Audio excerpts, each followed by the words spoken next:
இயேசு உன்னை மாற்றுகிறார் விடுதலை ஊழியத்தின் மூலம் பாவத்தினாலும் சாபத்தினாலும் பிசாசின் பிடியில் இருந்தும் பலதரப்பட்ட மக்களுக்கு இயேசு விடுதலை கொடுத்து வருகிறார்.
ஆண்டவராகிய இயேசுவின் இனிதான நாமத்தினால இந்த விடுதலையின் நிகழ்ச்சிக்குள்ளே வந்திருக்கிறீங்க.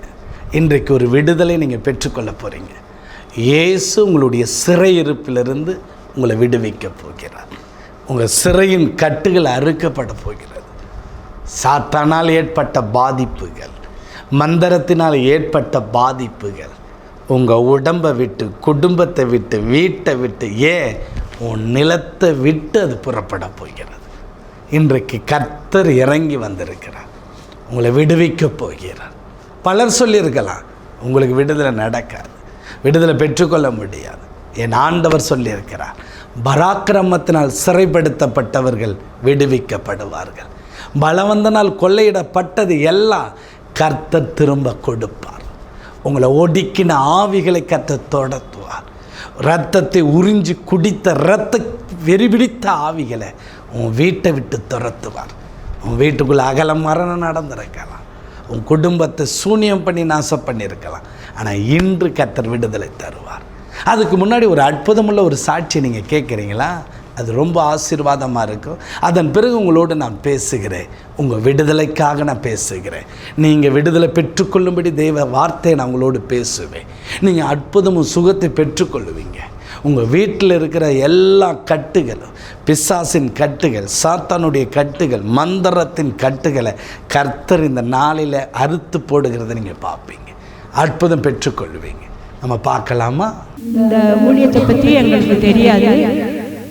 ஆனால் எங்களுக்கு பாளையத்தில் சுவிசேஷ ஊழியம் பண்ணுற செல்வகுமார் பாஸ்டர் தான் எங்களுக்கு இதை அறிமுகப்படுத்தி எங்களை கூட்டிகிட்டு வந்தார் முத. அதுக்கப்புறம் நாங்கள் தொடர்ந்து இங்கே வந்துக்கிட்டு தான் இருக்கிறோம். அதனால் இந்த ஊழியத்தின் மூலமாக ஆண்டவர் எனக்கு, என் குடும்பத்திற்கும் அற்புதம் அதிசயங்களை செய்திருக்கிறாரு. கடந்த மாதத்தில் இந்த ஜெபத்துக்கு நாங்கள் வந்திருந்தோம், நானும் எங்கள் கணவரும். அப்போ பயங்கரமான மழை, கொஞ்சம் லேட் ஆயிடுச்சு. அப்படி இருந்து நாங்கள் பிரயாசப்பட்டு வந்துட்டோம். வந்து அந்த 2வது லைனில் தான் நான் உட்காந்துருந்தேன். அப்போ பாஸ்டர் அவங்க ஜெபம் பண்ணிட்டு இருந்தாங்க.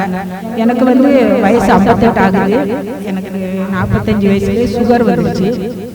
அந்த சுகர் வந்த நேரத்தில் எனக்கு கர்ப்பப்பை கொஞ்சம் பிரச்சனையாக இருந்து அதை ரிமூவ் பண்ணிட்டோம். அதனால சுகர்னால விளைவினோம் அப்படின்னு சொல்லி எனக்கு ஒரு 6 வருஷமா எனக்கு பாதத்தில் வலி இருந்துகிட்டே இருந்துச்சு. மதப்பு இருக்கும், வலி இருக்கும். அப்போ டாக்டர்கிட்ட எல்லாம் நாங்கள் போய் பார்த்தோம். எனக்கு சுகருக்கு பார்க்குற டாக்டர்கிட்ட பார்த்தோம். அவர் அதை சரியாக சொல்லலை. சுகர்னால தான் மதப்பு இருக்குமா, நீங்கள் சாப்பாடை கண்ட்ரோல் பண்ணுங்க அப்படின்னு சொல்லிட்டாரு.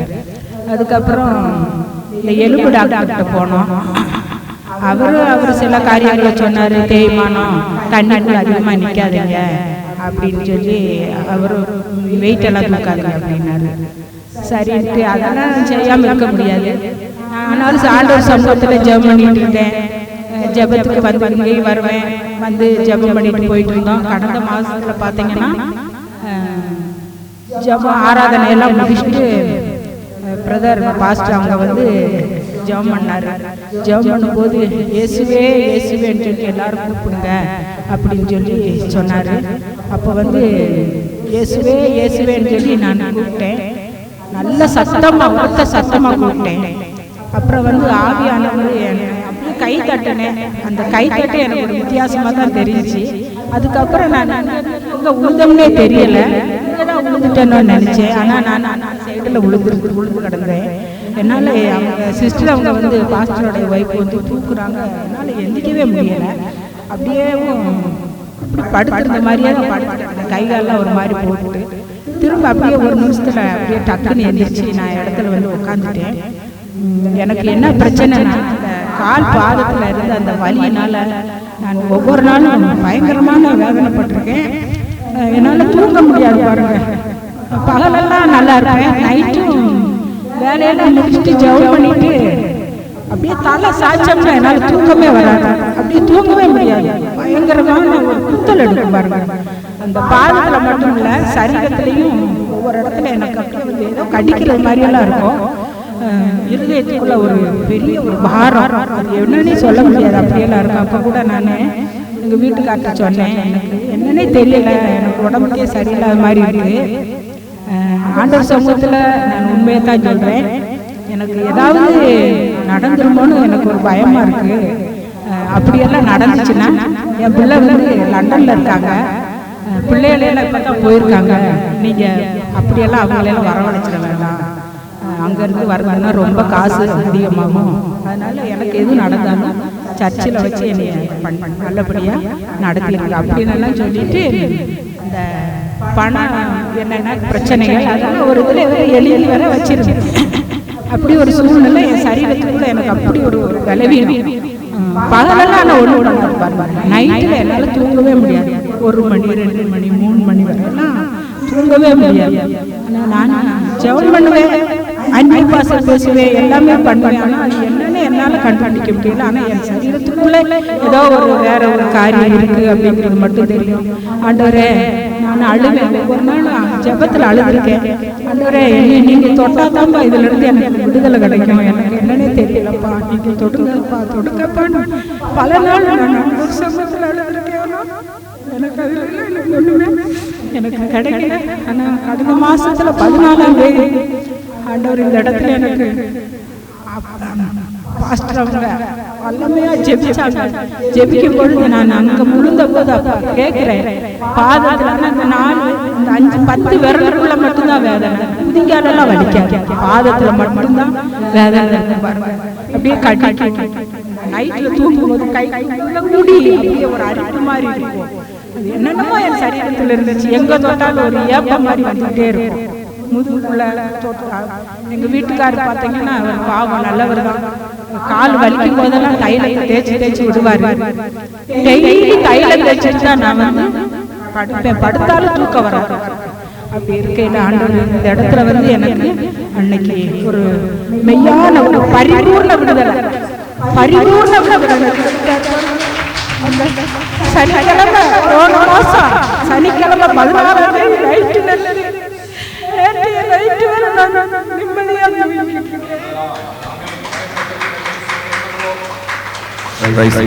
தூங்கவே முடியாது. அப்படி ஒரு வேதனை அனுபவிச்சு அப்பா அந்த இடத்துல வல்லமையா இடப்பட்டு பாஸ்டர் அவங்க ஜெபத்துல, பிரதர் அவங்க ஜெபத்துல எனக்கு விடுதலை கொடுத்திருக்காரு. அது மட்டும் இல்ல, கணவருக்கு கூட காலில் ஒரு புண்ணு இருந்துச்சு. நாங்கள் இப்போ நவம்பர் மாதம் வரல, ஆகஸ்ட் மாதத்தில் செப்டம்பர் மாதத்தில் இங்கே வந்தோம். வரும்போது 2 பேரும் ஜெபம் பண்ணிட்டு பாஸ்டர் கேட்டாங்க, எப்படி இருக்கீங்க, நல்லா இருக்காங்க. அப்போ அவருக்கு ஒரு ஆறாத புண்ணு இருந்துச்சு. அந்த புண்ணு அவருக்கு தெரியாது, அவருக்கு நாங்கள் சொல்லவே இல்லை. அவர் தோளில் கையை போட்டு ஜெபிக்கும் பொழுது அவர் காலில் பாஸ்டர் அவங்க அப்படி காலை வச்சு மிதிச்சு கால் பகுதியில் பலவீனத்தை கொண்டு வர்ற கிரியைகளை எல்லாம் கட்டி ஜெபிக்கிற அப்படின்னு சொன்னார் பாருங்க. அந்த புண்ணு மறுநாளே சாரிச்சு பாருங்க, நம்பவே முடியாத ஒரு அற்புத அதிசயம் செஞ்சு ஆண்டவர் செஞ்சாரு. அது மட்டுமல்ல, தேவன் சமீபத்திற்கு மாத்திரமல்ல தூர தேசத்துக்கும் தேவனாக இருக்கிறார். என் பிள்ளை லண்டன்ல இருக்கு, மருமக டிசிஎஸ்ல வேலை பார்க்கறதுனால ஒரு ப்ராஜெக்ட் குடும்பமா அனுப்பியிருக்காங்க. மகளுக்கு ஒரு பேத்தி இருக்கு 4 வயசுல. அடுத்து ஒரு குழந்தை வேணும்னு நாங்கள் ஆசைப்பட்டு நாங்கள் ஜெபிச்சுக்கிட்டு இருக்கோம். ஏன்னா எங்களுக்கு ஒரே பொண்ணு தான். அப்போ பாஸ்டர் அவர்கிட்ட சொன்னோம் ஜெபம் அப்படின்னாரு. அந்த பிள்ளைக்கு வந்து பார்த்தீங்கன்னா கர்ப்பப்பையில் நீர் கட்டி இருக்குன்னு சொல்லி டாக்டருங்க சென்னையில் சொன்னாங்க ஸ்கேன் எடுத்து பார்க்கும்போது. அதுக்கப்புறம் அங்கே போயிட்டாங்க, லண்டன் போயிட்டாங்க. நாங்கள் ஆகஸ்ட் 29ஆம் தேதி இருந்து எங்களுக்கு தெரியாது, யூடியூப்பில் வந்து விடுதலை நேரம் அப்படிங்கிற ஒரு ஜெபம் நடந்துட்டு அந்த ஜெபத்தில் வந்து நாங்கள் அன்னைக்கு தான் பார்த்தோம், 29ஆம் தேதி ஆகஸ்ட் மாதம். அதுக்கு அடுத்த வாரத்தில் வியாழக்கிழமை 9:30 மணிலேருந்து 10:30 மணி வரை 1 மணி நேரம் அந்த ஜெபம் நடத்துகிறாங்க. நாங்கள் ஒரு நாள் கூட அதை பார்த்ததுலேருந்து மிஸ் பண்ணுறதே இல்லை. கரெக்டாக நாங்கள் 2 பேரும் அதில் நாங்கள் பார்க்குறோம். அப்போ என் பிள்ளைக்கு அந்த கர்ப்பப்பையில் இருக்கிற கட்டிக்கு வேண்டி நாங்கள் அந்த நீர்க்கட்டிக்கு வேண்டி மெசேஜ் போட்டு விட்டேன். அப்போ அவங்க வந்து லண்டனில் போய் ஒரு டாக்டர்கிட்ட போய் ஸ்கேன் பண்ணி பார்த்துருக்காங்க. அப்போ இங்கே ஜம்ப் பண்ணிட்டாங்க. அந்த நீர்க்கட்டி எல்லாம் ஆண்டவர் அதில் அகற்றுறாரு அப்படின்னு சொல்லி ஜம்ப் பண்ணார். அப்போ அங்கே போய் ஸ்கேன் பண்ணி பார்க்கும்போது அதில் எதுவுமே இல்லைன்னு சொல்லி ஆண்டவர் வந்து அந்த இடத்துல அற்புதம் செஞ்சிருக்காரு. இப்போ வந்து என் மகனுக்கு பீரியட் ப்ராப்ளம் இருந்துச்சு, ஹார்மோன் பிரச்சனை இருக்குது, அதனால தான் இப்படி இருக்குன்னு தேவன் வந்து அந்த இதில் இருந்து இப்போ பரிபூர்ணமான விடுதலை கொடுத்து இப்போ மாதம் பீரியடே கரெக்டாக வர செஞ்சுருக்காரு. இவ்வளோ அற்புதம் செஞ்ச தேவனுக்கு கொடா கொடி ஸ்தோத்திரம். எங்களுக்காக ஜெபித்த பாஸ்டர் அவங்களுக்கும் சகோதரர் பிள்ளைங்க எல்லாருக்கும் நான் நன்றி செலுத்துகிறேன். இந்த நாளில் விசேஷித்தமாக அந்த மகளுக்கு கர்த்தர் பல அற்புதங்களை செய்தார். அந்த சூனியத்தின் வல்லமை, பிசாசின் வல்லமை, நாங்கள் நடத்துகிற கூட்டத்தில் அவங்க வந்தாங்க, அவங்களால இருக்க முடியல. ஆராதித்த வேலையிலே வல்லமை வெளிப்பட்டது. அவங்களால பிடித்திருந்த அந்த கிரியைகள் எல்லாம் கர்த்தர் அறுத்து போட்டதை நாங்கள் அந்த ஜெபத்திலே நாங்கள் பார்த்தோம். ஒரு பெரிய மகிமை வெளிப்பட்டதுங்க. இன்றைக்கு அதே கர்த்தர் இன்றைக்கி உங்களுக்காக வெளிப்படுவார். அதற்கு முன்பாடு நான் ஒரு வசனத்தை நான் வாசிக்கிறேன், படிக்கிறேன். சங்கீதம் 107 அதிகாரம் 14 வசனம். அந்தகாரத்திலும் மரண இருளிலும் இருந்து அவர்களை வெளிப்பட பண்ணி அவர்கள் கட்டுகளை அறுத்தார். அழகாக சொல்லியிருக்கிறது. இந்த இடத்துல எழுதப்பட்டிருக்கிறது. எப்படி எழுதுனாங்க? 13 தங்கள் ஆபத்தில் கர்த்தரை நோக்கி கூப்பிட்டார்கள், அவர்கள் இக்கட்டிலிருந்து அவர்களை நீங்களாக்கி ரட்சித்தார். நன்றை புரிந்து கொள்ளுங்கள். இந்த மக்கள் என்ன செய்திருக்க? கர்த்தரை நோக்கி கூப்பிட்டார்கள். ஒரு ஆபத்து நேரிட்டது. அவர்கள் கூப்பிட்ட உடனே கர்த்தர் அந்த இக்கட்டிலிருந்து அவர்களை மீட்டெடுக்கிறார். நல்லா புரிந்து கொள்ளுங்க, நல்லா விளங்கி கொள்ளணும். உங்கள் வாழ்க்கையில், உங்கள் குடும்பத்தில் நீங்கள் நல்ல நிலைமையில குடும்பமாக, பிள்ளைகளாக, சந்தோஷமாக, தொழில் வியாபாரத்தில் நல்லா போய் கொண்டு இருக்கும் பொழுது, மகிழ்ச்சியோடு போய் கொண்டு போது உங்களுடைய ஆசீர்வாதம் பெருகும், உங்கள் பிள்ளைகளுடைய ஆரோக்கியம் பெருகும், வீட்டுக்குள்ளே ஒரு மகிழ்ச்சி இருக்கும். ஆனால் சில சம்பவங்கள் ஏற்படலாம், சில ஆபத்துக்கள் ஏற்படலாம், சில போராட்டங்கள் வரலாம். அதைத்தான் இந்த இடத்துல எழுதப்பட்டிருக்கு. அவங்களுக்கு ஆபத்து நேரிட்ட பொழுதுன்னு. அப்போ இந்த உலகத்தில் ஆபத்துக்கள் வரலாம். இந்த உலகத்தில் நமக்கு விரோதமாக பொறாமை பிடித்த மனிதர்கள் இருக்காங்க, எரிச்சல் உள்ள மனிதர்கள் இருக்காங்க. நம்ம எப்போ அழிந்து போவோம், நாசமாக போயிடும், அதையோ அதுக்காக காத்திருக்கிற கூட்டம் இருக்கிறது. இந்த உலகம் அப்படிப்பட்டது தான், அப்படிப்பட்ட உலகம்தான். ஏன்? இந்த உலகம் பிசாசின் கடியில் இருக்குது, சாத்தானுடைய கட்டுப்பாட்டுக்குள்ளே செயல்பட்டுருக்கு. இந்த உலகம் முழுவதும் அசுத்தங்களும் பாவம் நிறைந்திருக்கிறது. ஒரு ஆபத்து நேரிடும் பொழுது அவங்க கூப்பிட்டாங்களா, கர்த்தர் விடுதலை பண்ணினார். நன்றாய் புரிந்து கொள்ளுங்கள், நல்லா விளங்கி கொள்ளுங்கள். உங்கள் வாழ்க்கையில் ஏற்பட்டு ஏதாவது ஒரு ஆபத்து நல்லா இருக்கும்போது வர்றதுக்கு முன்னாடி கர்த்தரை தேடு. அதனால தான் தீங்கு வரும் முன்னே நீ கர்த்தரை நோக்கிப்பார். வாழ்க்கையில் எப்பொழுதும் ஒரு குடும்பம் நான் ஜெபிக்கணும், ஜெபம் இருக்கணும். அந்த குடும்பம் கர்த்தர் பாதுகாக்கிறார். ஆமீன். நல்லா கவனிங்க. அடுத்த அந்த வசனம் எழுதப்பட்டிருக்கு பாருங்களேன். அந்தகாரத்திலும் மரண இருளிலிருந்து அவர்கள் வெளிப்பட பண்ணி அவர்கள் கட்டுகளை கர்த்தர் அறுத்தாராம். மரண இருளிலிருந்து விடுதலை பண்ணுகிறார். அது என்ன? மரண இருளின் வல்லமைகள் போராடுது. இந்த உலகத்தில் இருளின் வல்லமைகள் போராடி கொண்டு இருக்கிறது. சாத்தானுடைய கிரியைகள் போராடி கொண்டே இருக்கிறது. இன்னைக்கு சாத்தான் ஒவ்வொரு குடும்பத்தையும் அவன் நாசப்படுத்துகிறான். ஒவ்வொரு குடும்பத்திலும் பிள்ளைகளை அழிக்கிறான், ஆசீர்வாதத்தை அழிக்கிறான். யோபு வாழ்க்கையில் அழித்தான் அல்லவா? அவங்க குடும்பத்தின் பிள்ளைகளை மறிக்க வைத்தான் அல்லவா? எத்தனை வேதனைப்படுத்தினான். இந்த சாத்தான் பொல்லாதவன். இந்த சாத்தானுக்கு நீங்கள் இடம் கொடுத்துறாதீங்க. சாத்தானுக்கு நீங்கள் இடம் கொடுத்துறாதீங்க. இந்த சாத்தானை பற்றி உங்களுக்கு தெரியாது. அது போராடுவான். அவன் உயிரையும் குடும்பத்தை நாசப்படுத்துகிறான் என்று வேதம் சொல்லுகிறது. நன்றாய் புரிந்து கொள்ளுங்கள். அது மாத்திரமல்ல, அவர்கள் கட்டுகளை அறுத்தார். இந்த உலகத்தில் நம்ம எப்போ விழுவோம், நம்ம எப்போ விழுந்து கிடப்போம், நம்மளை பார்த்து கைத்தட்டி சிரிக்க ஒரு கூட்டம் இருக்குது. நம்ம குடும்பத்தை அழிக்க மந்திரம் பண்ணுறதுக்கு ஒரு கூட்டம் இருக்கிறது. செய்வினை செய்கிறதுக்கு ஒரு குடும்பம் இருக்குது. அதுக்காக நிறைய மந்திரவாதிகள் இந்த உலகத்தில் இருக்கிறான். நாசப்படுத்தின அழிக்கணும், அவன் தொழிலை உருகுலைந்து போகணும். இந்த விடுதலை ஊழியத்தின் மூலமாக நான் நிறைய தொழில்களை பார்த்துருக்கேன், வியாபாரத்தை பார்த்துக்கிறேன். பெரிய பெரிய ஜாமான்கள் குடும்பத்தை சத்துரு அழித்து கொண்டிருக்கிறான். மந்திரம், செய்வினை, பில்லி சூனியங்களை வச்சு கட்டி வைக்கிறது, பொம்மையை வைத்து ஆணி அடிக்கிறது, மண்டை ஓடில் பெயர் எழுதி செய்வினை பண்ணுறது, ரத்தத்தை அறுத்து செய்கிறது, பல சம்பவங்கள் செய்கிறான். எப்படியாவது குடும்பங்களை அழிக்கிறது. ஆனால் இன்று கர்த்தர் சொல்லுகிறார், நீ மரண இருளில் இருந்து நான் உன்னை வெளிப்பட பண்ண போகிறேன். நீ மந்திர கட்டிலிருந்து நீ வெளியே வர போகிறீங்க. கர்த்தர் விடுதலை கொடுக்க போகிறார். கர்த்தர் விடுதலை செய்ய போகிறார். இன்னைக்கு கர்த்தர் உனக்காக விடுதலை பண்ண போகிறார். விடுதலை பண்ண போகிறார். ஒரு அற்புதம் நடக்க போகிறது. இந்த ஊழியத்தின் மூலமாக நிறைய பேரை கர்த்தர் மரண கட்டிலிருந்தும் எல்லா விதமான அசுத்த ஆவியின் கட்டுகளிலிருந்து செய்வினை கட்டிலிருந்து அறுத்து அந்த குடும்பங்களை வாழ பண்ணுகிறார். அப்படிப்பட்ட சாட்சிகள் நம்முடைய யூடியூப் சேனலில் இருக்கும். இன்றைக்கி கர்த்தர் அந்த விடுதலை கொடுப்பார். இருளில் இருந்து உங்களை வெளியே கொண்டு வருவார். ஒரு நம்முடைய யூடியூப் சேனல் பார்த்து தூரத்திலிருந்து ஒரு குடும்பத்தினர் வந்தார்கள். அவங்க குடும்பத்தில் ஏற்பட்ட பாதிப்புகள், மகளுடைய வாழ்க்கையில் ஏற்பட்ட பாதிப்பு, மகனுடைய வாழ்க்கையில் ஏற்பட்ட பாதிப்பு. அப்போ அவங்க வந்த உடனே நாங்கள் ஜெபம் பண்ணி ஒரு ஜெபம் எண்ணெய் கொடுத்து, அது வரைக்கும் அந்த மகள் கொஞ்சம் தடுமாறி தான் பேசிகிட்டு இருக்கோம். அதுக்கப்புறம் அவங்க சொன்னாங்க, அற்புதமானது, எங்கள் மகள் நல்லா அதை சரளமாக பேசுகிறாங்க. சிறு வயதிலிருந்து அந்த கர்த்தர் அறுத்து போட்டார். எவ்வளோ ஒரு வல்லமுள்ள ஆண்டவர் பாருங்கள், எவ்வளோ ஒரு வல்லமுள்ள ஆண்டவர்.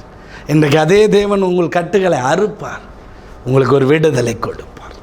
இன்றைக்கி கர்த்தர் விடுதலை கொடுக்கணுன்ட்டு ஏங்குகிறார், உங்களை ஏங்குகிறார். ஆனால் அவர் எதிர்பார்க்குறது என்ன, அது உங்களுக்கு தெரியணும்ல. ஆண்டவர் உங்கள் வீட்டுக்குள்ளே வந்து கிரியை செய்யணுன்ட்டு விரும்புகிறார். உங்கள் வீட்டுக்குள்ளே நுழைந்து அவர் உலாவணுன்ட்டு விரும்புகிறார். அவர் உங்கள் வீட்டுக்குள்ளே வரணுன்ட்டு விரும்புகிறார். சகை வீட்டுக்கு கர்த்தர் போனார், அற்புதம், சந்தோஷம் உண்டானது. கர்த்தர் ஒவ்வொரு வீட்டுக்கு வரணும் ஆசைப்படுறார். இன்று உங்கள் வீட்டுக்குள்ளே வரணுன்ட்டு விரும்புகிறார். அவர் உங்கள் வீட்டுக்கு வந்தால் என்ன நடக்கும்? எல்லாம் மாறிடும், எல்லா அற்புதம் நடக்கும். அந்த ஒரு நாள் அவர் கல்யாண வீட்டுக்கு போகிறாரு, எத்தனை விஷயம் குறைப்பட்டது, அந்த குறைவு நிறைவானது. அவர் எங்கே போகிறார் அங்கே அற்புதம் தான், அவருடைய மகிமை வெளிப்படும். இன்றைக்கு நீங்கள் எதுக்கு வரலாம்? அப்போ நாங்களும் இயேசுவை கூப்பிட்றோம்.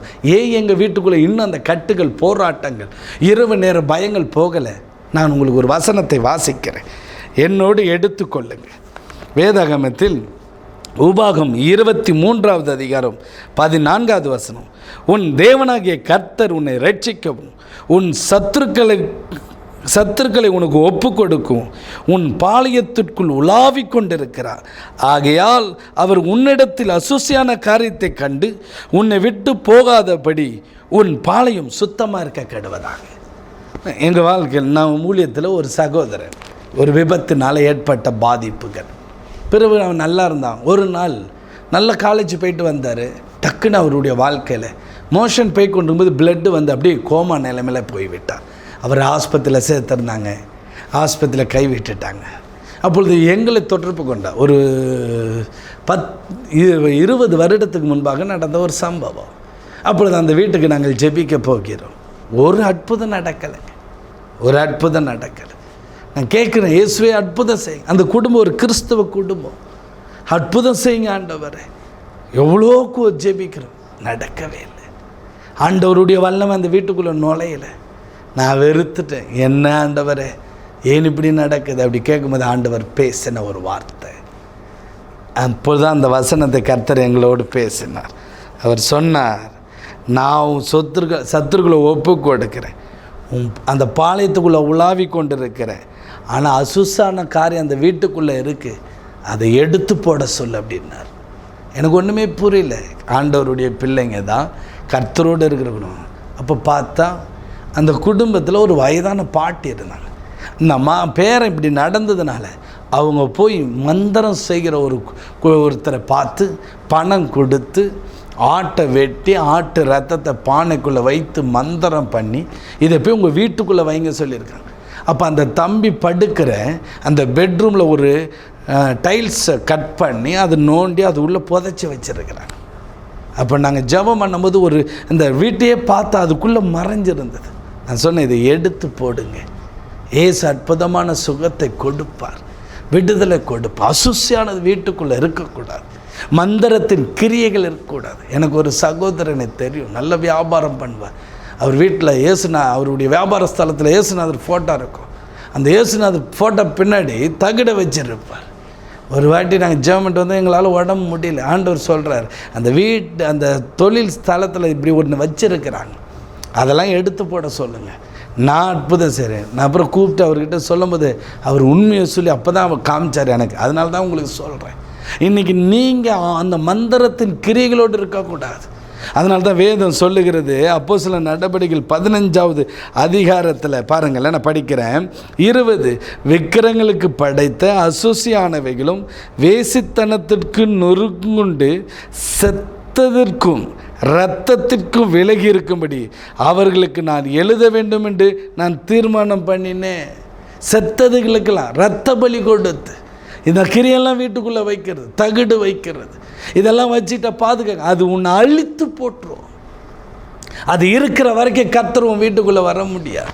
அதனால தான் உன் நிலம் பரிசுத்தமாக இருக்கணும், சுத்தமாக இருக்கணும், உன் வீடு சுத்தமாக இருக்கணும், உங்கள் வீட்டை கர்த்தர் சுத்தம் பண்ணணும். நான் கடைசியாக முடிக்கிறேன். ஒரு நாள் ஒரு வெளி ஊழியத்துக்கு நான் போயிருந்தேன். அப்போ அங்கே ஒரு குடும்பத்தை என்னை பார்த்து அவங்க ஒரு புது நிலத்தை வாங்கியிருக்கிறாங்க.